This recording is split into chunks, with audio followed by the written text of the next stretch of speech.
வணக்கம். நான் டாக்டர் உமாதேவி, சித்த மருத்துவர் மற்றும் மலர் மருத்துவ ஆராய்ச்சியாளர். இதான் பார்க்க போறோம். ஒரு பொண்ணு அவ +2 படிக்கிறா. ஒரு 4-5 மாசம் முன்னாடி வரைக்கும் நல்லா ஸ்கூலுக்கு போயிட்டு வந்துட்டு நல்லா துருதுருன்னு இருந்திருக்கிற பொண்ணு. ஆனா திடீர்னு அவளுக்கு என்ன ஆச்சுன்னா, ரொம்ப மந்தமா ஏதாவது கேட்டா கூட எதிர்த்து பேசுறது. வீட்டுல ஏதோ ஒரு வேலை செய்யணும் வைக்கணுங்கிற நினைப்பே கிடையாது. வீட்டுல எப்ப பார்த்தாலும் கோவம் வருது. ஏதாவது சொன்னோம்னா நம்ம கூட எதிர்த்து பேசுறது, சண்டை போடுறது. சரியா ஸ்கூலுக்கு போறது இல்ல. வாரத்துக்கு ஒரு 2 நாள் 3 நாள் போறா, அப்புறம் ஸ்கூலுக்கு போக மாட்டேங்கிறா. இந்த மாதிரி அந்த பொண்ணு அதே மாதிரி எப்ப பார்த்தாலும் செல்ல கையில வச்சுக்கிட்டே பார்த்துக்கிட்டே இருக்கா.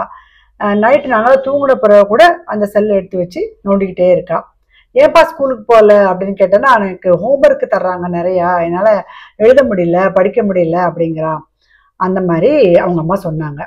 அப்புறம் என்ன சொன்னாங்கன்னா, அவ எப்படி ஸ்கூலுக்கு போறான்னு கேட்டேன்னா, ஒரு 2 கிலோமீட்டர் போகணும், பஸ்ஸில் தான் போறா வாரா, ஃப்ரெண்ட்ஸு கூட போறா வரா.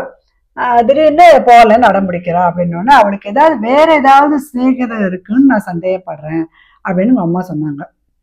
இந்த மாதிரி அந்த பொண்ணுக்கு ஏதாவது கொடுத்து அவளுக்கு ஸ்கூலுக்கு போக வைங்கம்மா, ஸ்கூலுக்கு போனால் பாழா போயிடும், அந்த +2வாவது முடிக்கணும் அவ அப்படின்னு சொல்லி என்கிட்ட புலம்புனாங்க. அந்த பொண்ணுக்கு என்ன பண்ணோன்னா, இந்த மாதிரி மலர் மருந்து, அதாவது இந்த ஒரு பொறுப்பே இல்லாமல் எப்போ பார்த்தாலும் செல்லை பார்த்துட்டு ஒரு வேலை செய்யாமல் ஒழுங்காக ஸ்கூலுக்கு போகாமல் இருக்காங்கல்ல, அந்த பொறுப்பு இல்லாமல் இருக்கிறதுக்கு வைல்ட் டோஸ்ன்ற ஒரு மலர் மருந்து. அதுக்கப்புறம் அவங்க ஹோம்ஒர்க் தர்றாங்கன்னு பயந்துக்கிறா. அதுக்கு ஒரு லார்ச்ன்ற ஒரு மலர் மருந்து.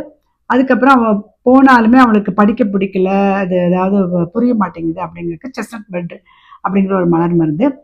இந்த மாதிரி கொஞ்சம் மலர் மருந்துகள் கொடுத்துட்டு அவள் லேசியாக இருக்கிறதுக்கு, அந்த மாதிரி ஒரு வீட்டில் எதிர்த்து பேசுறதுக்கு, கோபமாக இருக்கிறதுக்கு செர்ரி பிளம்ன்ற சில மலர் மருந்து கொடுத்தோம்.